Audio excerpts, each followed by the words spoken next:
날씨가 덥죠? 지금부터 브리핑을 시작하겠습니다. 이규현 홍보통수석입니다. 이재명 대통령은 오늘 차관급 정무직 3명을 임명했고 정부위원회 3명을 위촉 또는 지명했습니다. 우선 보건복지부 제1차관에 현수엽 대변인이 임명됐습니다. 인구 아동 정책관, 보육정책과장 등 보건복지부 주요 보직을 역임한 전문 관료입니다. 특히 4명의 아이를 키우는 워킹맘으로 보육교사의 처우 개선과 어린이집 연장 보육 제도를 도입하는 데 크게 기여했습니다. 복지와 보건을 아우르며 촘촘한 사회 안전망을 구축할 적임자입니다. 다음으로 관세청장에 이종욱 차장이 임명됐습니다. 관세청에서 기획조정관 등 주요 보직을 거친 정통 관료입니다. 대규모의 불법 우회 수출을 적발하고 태국 정부와 합동으로 대량의 마약류를 단속한 바 있습니다.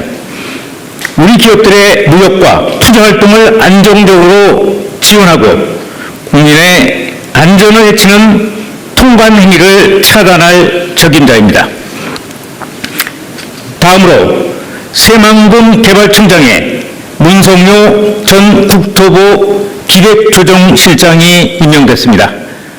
행정중심 복합도시의 기반 구축과 보일경의 마스터 플랜 수립 등 국토 도시개발 분야의 정통 관료입니다. 새만금이 로봇, 수소, AI 등 미래 첨단 산업의 거점으로 도약하는 데 큰 역할을 할 것으로 기대합니다.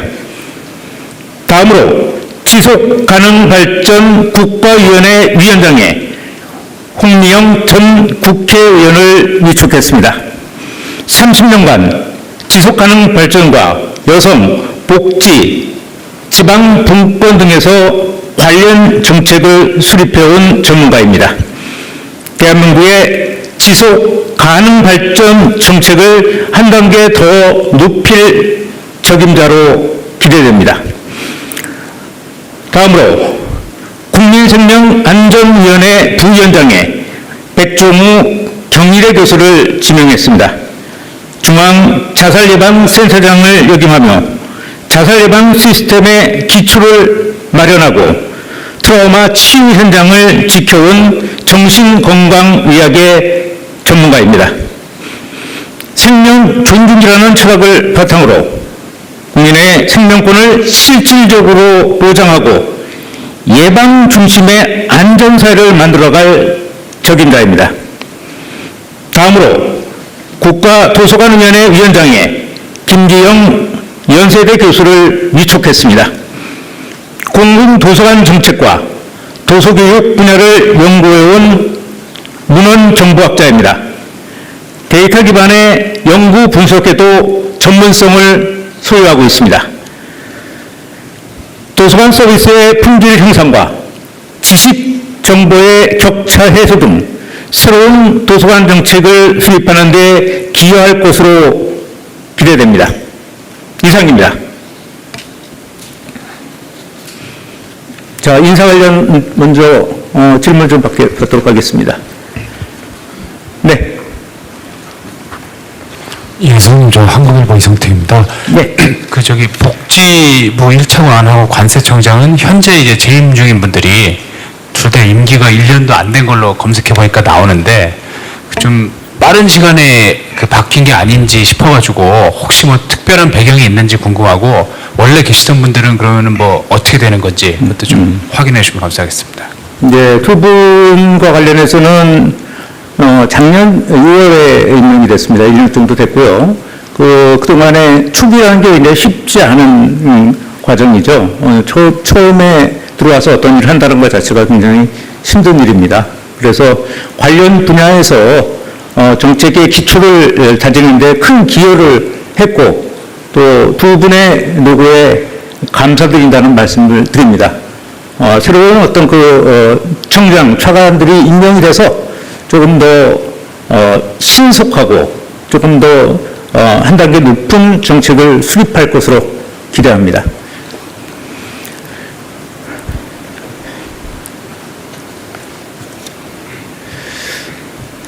네.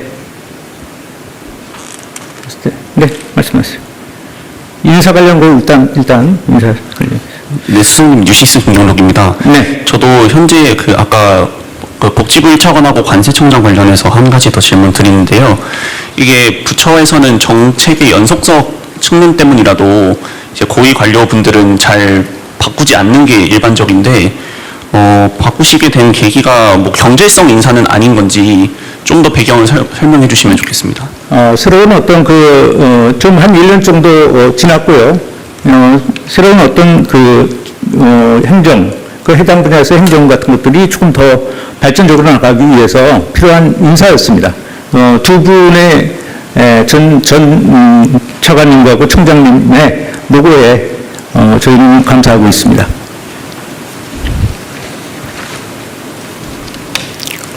네. 말씀하시죠. 네, 안녕하세요. 중국 CCTV에서 질문 드리겠습니다.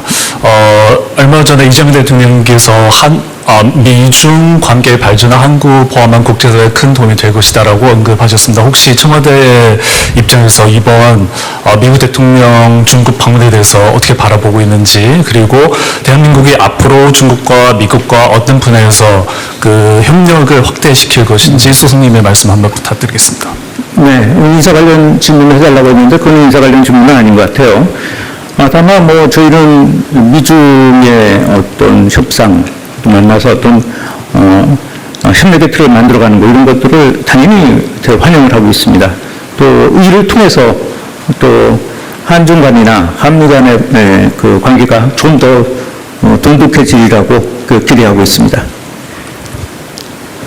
네. 한국경제신문 김형규 기자입니다. 이슬한 1차관님은 엊그제 외로움 전담 차관으로 또 지정이 돼서 발표도 있었는데, 그럼 이 직책도 내려놓으시는 건지, 이틀 전에 이제 인사가 났었는데 갑자기 바뀐 이유도 궁금합니다.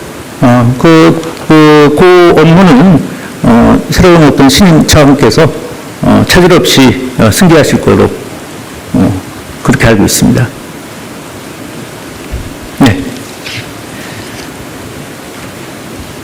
네, 저 SBS 강민입니다. 같은 1차관님 관련해서 질문인데요.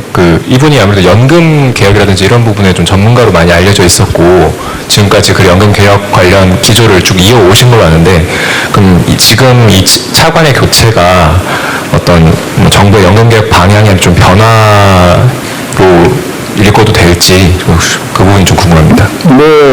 그동안에 해왔던 여러 가지 정부에서 보건복지부에서 해왔던 기조라는 게 있지 않습니까? 그 기조가 차관이 바뀌었다고 그 기조가 흔들려서 가는 것은 아닐 거라고 봅니다. 또 신임 차관께서는 보건하고 복지 쪽에 다 두루두루 보직을 거치신 분입니다.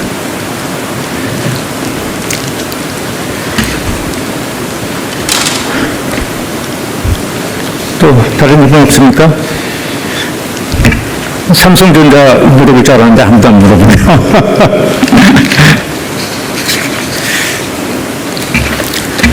자, 그래요.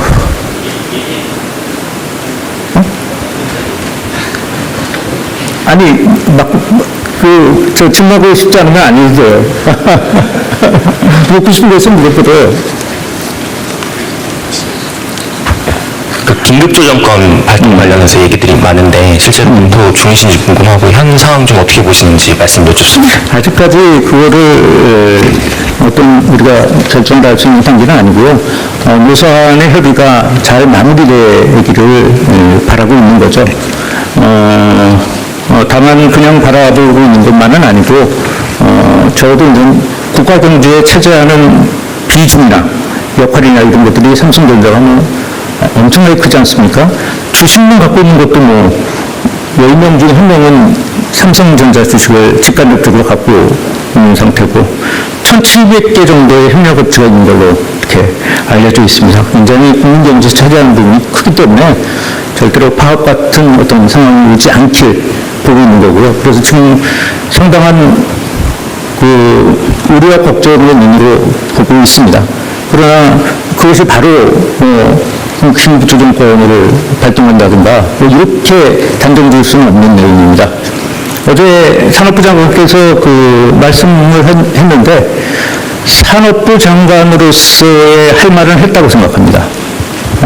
기본적으로 거시경제를 갖다 총괄하는 게 재정부죠. 그다음에 실무경제를 총괄하는 것이 산업부고 또 노동정책을 관여하는 게 노동부이기 때문에 각자 부서의 역할을 각자 하고 있다고 생각합니다. 기본적으로 산업부 장관의 발언이 청와대와 조율이 안 된 상태에서 나온 거냐 이런 질문들도 아까 전화를 좀 받았는데 그렇지는 않습니다. 각자의 재경부 역할, 또 산업부 역할, 노동부 역할 같은 것들을 장관으로서 각자 역할을 하고 있는 거고 어제 발언은 산업부 장관으로서는 할 말을 한 거라고 생각을 합니다.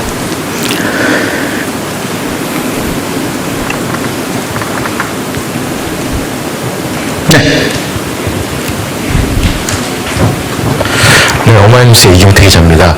다름이 아니라 국민의힘에서 그저께 어제 이제 대통령께서 지역을 방문하신 걸 두고 강권 선거다라는 주장을 하고 그리고 법적 조치도 할 수 있다 이런 얘기를 했는데 이에 대해서 청와대 입장이 있는지 궁금합니다. 코멘트할 정도의 것도 아니라고 생각합니다. 대통령께서는 대통령으로서 할 일, 또 그 명분이 있는 행사, 또 가야 될 곳을 가고 계십니다. 지방선거하고는 전혀 무관합니다.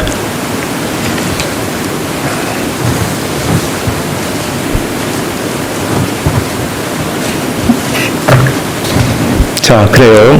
네, 오늘 날씨가 좋기도 하고 여름이네요. 여러분들 한번 나가서 공기도 좀 마시고 산책도 하시고 그러십시오. 네, 이상으로 마치겠습니다.